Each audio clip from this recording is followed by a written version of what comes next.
Today I want to share with you 5 reasons Christians should celebrate Passover. Now, growing up, I knew about Passover, but I didn't understand the true in-depth value of Passover. I celebrated Easter. I would do the Easter egg hunt. In the morning, I'd wake up and our Easter baskets would be hidden and I'd have to go find them, and they'd always be filled with lots of really good chocolate. That's like a must. And an Easter chocolate Easter rabbit, and also some spring goodies, gifts, prizes, all of that. Then we would go to church. We would understand about the cross and the resurrection, and then we go to grandma's house and hunt for Easter eggs. So we pretty much covered every part of Easter. Well, then, as I started understanding Easter, I realized, wait a minute, Easter is probably not the best title for this holiday. And so I started calling it Resurrection Sunday. Well, now I realize it's actually the Feast of First Fruits. But I'm getting ahead of myself because today I want you to understand why Christians should celebrate Passover. And the reason I brought up Easter is because sometimes we only look at Easter, we don't look at the Passover. I know, in times we would say, oh, we're having a Good Friday celebration or things like that. But even what is that? Good Friday actually isn't even in Scripture either. So what I want us to understand is the roots of our faith, the value of the entire Scripture, Old Testament and New Testament, and celebrating Passover gives us the perfect opportunity to do that. Okay, so let's look at the 5 reasons that Christians should celebrate Passover.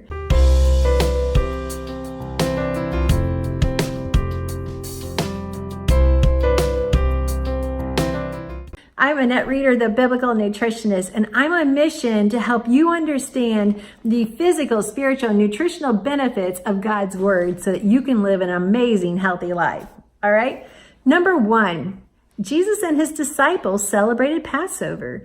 When they were growing up as a child, they celebrated Passover. It's not just the last Passover that Jesus celebrated with his disciples. It was every year of his life he would have celebrated Passover. So I want to challenge you to reenact with your family the story of the Passover in Exodus, because that's the Passover Jesus was celebrating. Can you imagine sitting at the dinner table, or reclining at the dinner table, I probably should say, and the older people are sharing the stories of what happened when Moses helped them get out of Egypt, and the big mass exodus that took place, and Pharaoh's heart and all that stuff. Can you imagine them telling those stories in front of Jesus when he was growing up, or even as a youth? Can you imagine what Jesus might have been thinking? He's like, yeah, you should have seen it from my point of view. It was even more incredible. You should have seen how God did that, I can just imagine what he was thinking while he was growing up. So, number 1, reenact the story of the Exodus so that your children will understand what actually took place and why it's called the Passover. I would even, have a stuffed lamb, or I would even just add lots of different elements for your family to experience it. All right. Number 1 is reenact the story. When you reenact the story, it becomes more memorable. You can look into all of the details. As a person becomes part of the story, they understand what happened in the different lives because they're acting it out. You have to think through it. Well, then they would have done this, and then they would have been amazed because God let them go, even after all of those plagues, So it's an amazing story to reenact. So why should Christians celebrate Passover? Number 1 is when we reenact the story, it becomes more memorable. So reenacting the Passover in Exodus. Number 2 is to recount the story. And so reading through the story and then realizing, wait a minute, the story of Exodus goes straight into the New Testament from the Old Testament. And Jesus refers to the Exodus. We can read about this in the Gospels of Mark and in John about how he recounts the Exodus. And then he starts describing his death. And his death is going to be the ultimate Passover lamb. So we get to reenact the story so that we can understand what happened in Exodus. Number 2, we get to recount the story, how Exodus is related to the Passover when Jesus was alive, when he was an adult. Number 3, we get to remember God's plan for redemption.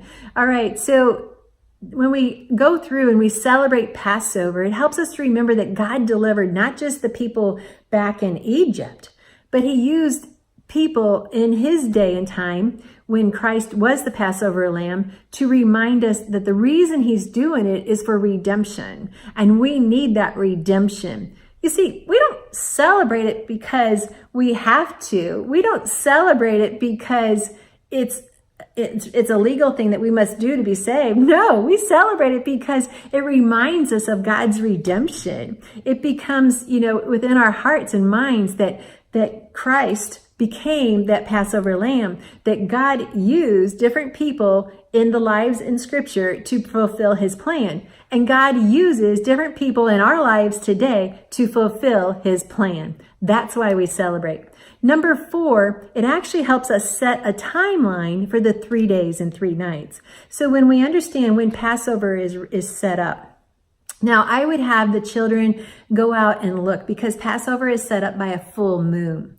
And realize, wait a minute, if there was a full moon, that's when the sacrifice would have taken place, and you needed a full moon to be able to see, because it was done at twilight. Normally Passover sacrifices were done during the day, during the midday. And this Passover was done at the evening. And so there was always a full moon. So have your children go out and look at that, and then help them to understand that God's in charge of the moon too. God's in charge of the seasons. God's in charge of every part of our life.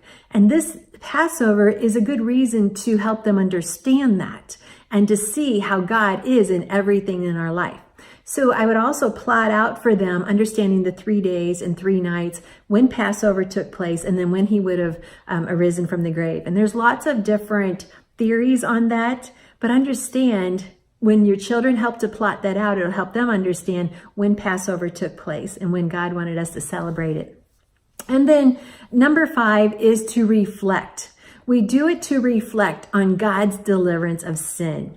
Passover is about Christ's redemption on the cross. We don't have to celebrate it because of our sin every year. We celebrate it as a reminder of what God did for us. He was our ultimate Passover lamb. He was the redemption for our sin.